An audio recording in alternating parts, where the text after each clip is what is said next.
செங்கோட்டையனிடம் செல்போனில் பேசிய முதலமைச்சர் ஸ்டாலின் திமுகவில் சேர அழைப்பு விடுத்ததாக தகவல் தெரிவிக்கிறது.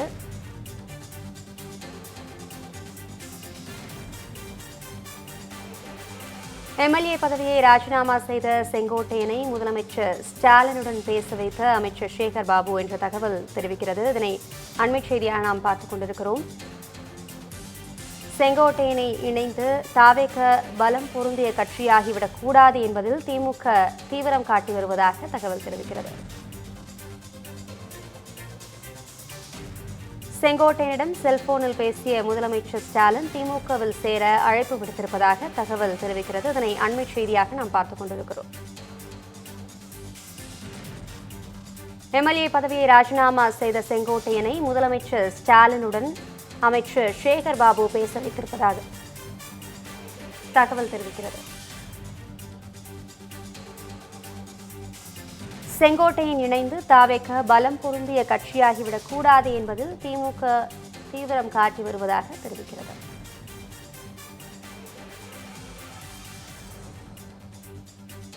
செங்கோட்டையனிடம் செல்போனில் பேசிய முதலமைச்சர் ஸ்டாலின் திமுகவில் சேர அழைப்பு விடுத்திருப்பதாக தகவல் தெரிவிக்கிறது. இதனை அண்மை செய்தியாக நாம் பார்த்துக் கொண்டிருக்கிறோம். எம்எல்ஏ பதவியை ராஜினாமா செய்த செங்கோட்டையனை முதலமைச்சர் ஸ்டாலினுடன் அமைச்சர் சேகர் பாபு பேச வைத்திருக்கிறார்.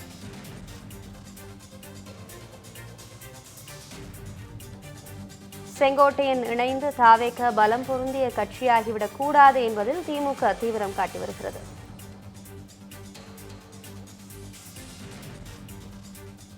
செங்கோட்டையனிடம் செல்போனில் பேசிய முதலமைச்சர் ஸ்டாலின் திமுகவில் சேர அழைப்பு விடுத்திருப்பதாக தகவல் தெரிகிறது. இதனை அண்மை செய்தியாக நாம் பார்த்துக் கொண்டிருக்கிறோம்.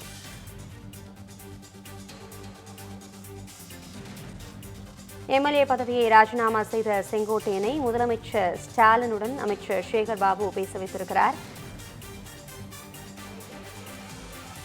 செங்கோட்டையன் இணைந்து தாவேக பலம் பொருந்திய கட்சியாகிவிடக் கூடாது என்பதில் திமுக தீவிரம் காட்டி வருகிறது. இதுகுறித்த கூடுதல் தகவல்களை வழங்குவதற்காக நமது மூத்த துணை ஆசிரியர் ஜோ மகேஸ்வரன் இணைப்பில் இருக்கிறார். ஜோ மகேஸ்வரன், செங்கோட்டையனிடம் முதலமைச்சர் ஸ்டாலின் தற்போது பேசியிருப்பதாக தகவல் தெரிவிக்கிறது. அடுத்த கட்ட நடவடிக்கை என்னவாக இருக்கும்? இது குறித்த முழு விவரங்களை வழங்கலாம். அபிராமி, அதிமுகவினுடைய மூத்த தலைவர்கள் ஒருவராக அந்த கட்சியினுடைய அமைப்பு செயலாளராக இருந்தார், மாவட்ட செயலாளராக இருந்தார், முன்னாள் அமைச்சர், தற்போது ஈரோடு மாவட்டம் கோபிச்செட்டிப்பாளையத்துடைய சட்டப்பேரவை உறுப்பினராக இருந்தார். அந்த பதவியை தான் தற்பொழுது செங்கோட்டையன் ராஜினாமா செய்திருக்கிறார். அவர் தமிழக வெற்றி கழகத்தில் சேர இருக்கிறார்.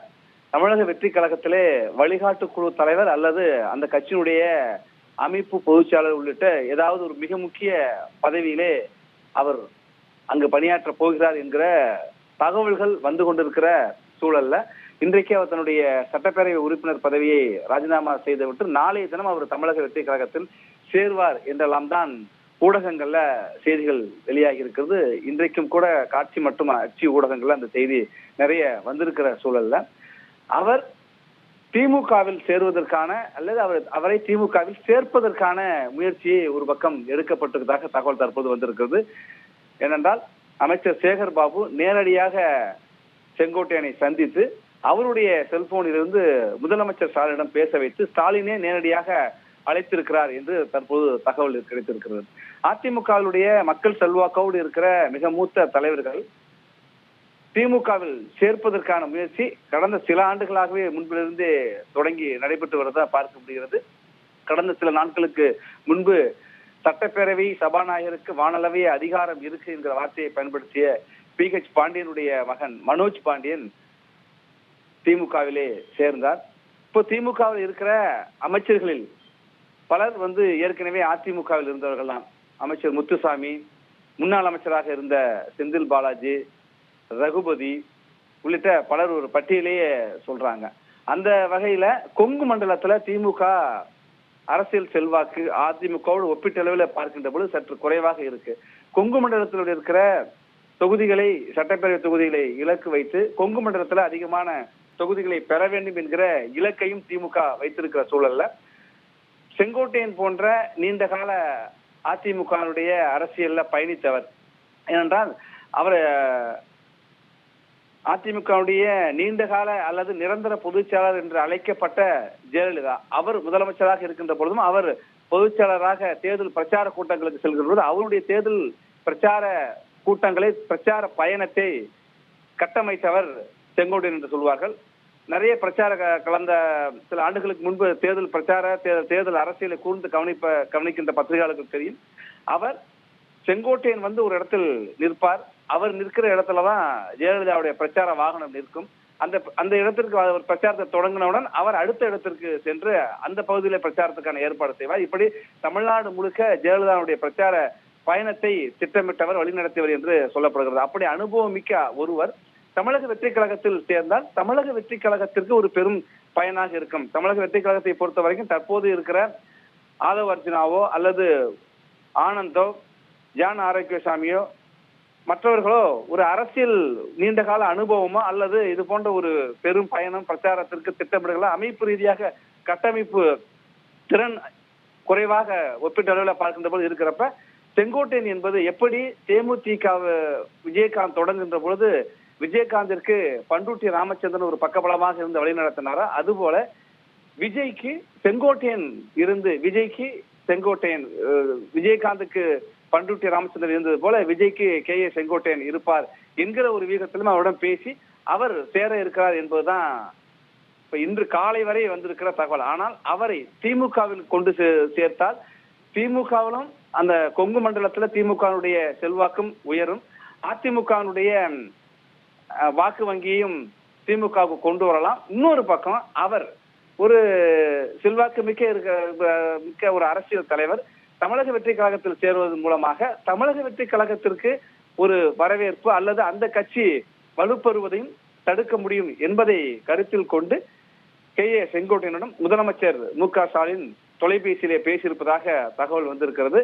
இதற்கு முன்பாக இவர் கடந்த 3 மாத காலமாக அமைதியாக இருந்தாலும் கூட மீண்டும் அவர் அதிமுகவிலேயே தக்க வைப்பதற்கான முயற்சியை அதிமுகவுடைய முன்னாள் அமைச்சர்கள் மூத்த தலைவர்கள் செங்கோட்டையனை தொடர்பு கொண்டு சில நாட்களாக பேசியதாகவும், ஆனால் தொடர்ந்து காத்திருப்புக்கு உரிய பதில் கிடைக்கவில்லை, எந்த நம்பிக்கையில் நான் அதிமுகவிலே தொடருவது என்கிற நிலையில் நேற்று கூட மிக வருத்தமாக நான் மிகுந்த வேதனையில் இருக்கிறேன், 50 ஆண்டு காலம் இந்த கட்சிக்கு உழைத்திருக்கிறேன், அந்த கட்சியில நான் உறுப்பினராக கூட இல்லை என்கிற நிலையில வந்து நான் ரொம்ப வேதனையில் இருக்கேன், அப்படிதான் நேற்று கே.ஏ. செங்கோட்டையன் தெரிவித்திருந்தார்.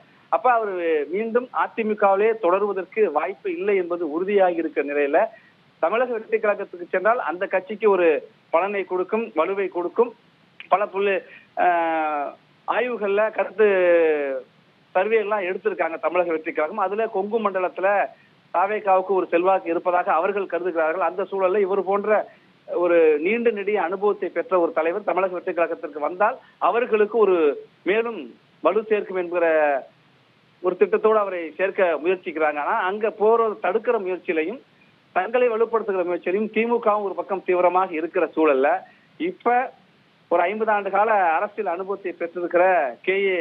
செங்கோட்டையன் எந்த பக்கம் போக இருக்கிறார்? ஏன்னா இந்த 50 ஆண்டு காலமும் அவர் திட்டி அல்லது எதிர்த்து பேசியது திமுகவை தான். 50 ஆண்டு காலம் எதிர்த்து பேசிய திமுகவிலே இணைய இருக்கிறாரா? கட்சி இப்ப தொடங்கினாலும் இப்போது வரை அதிமுகவுடைய நிறுவனரான எம்ஜிஆரையும் அதிமுகவுடைய நீண்டகால பொதுச்செயலாளராகிய ஜெயலலிதா குறித்தும் நேரடியாக எந்த விமர்சனத்தையும் முன்வைக்காத விஜயோடு சேர்ந்து பயணிக்க போகிறார் என்பதுதான் ஒரு பெரும் கேள்வியாக எழுந்திருக்கிறது. அத்ராணி, தகவல்களுக்கு நன்றி ஜோ மகேஸ்வரன்.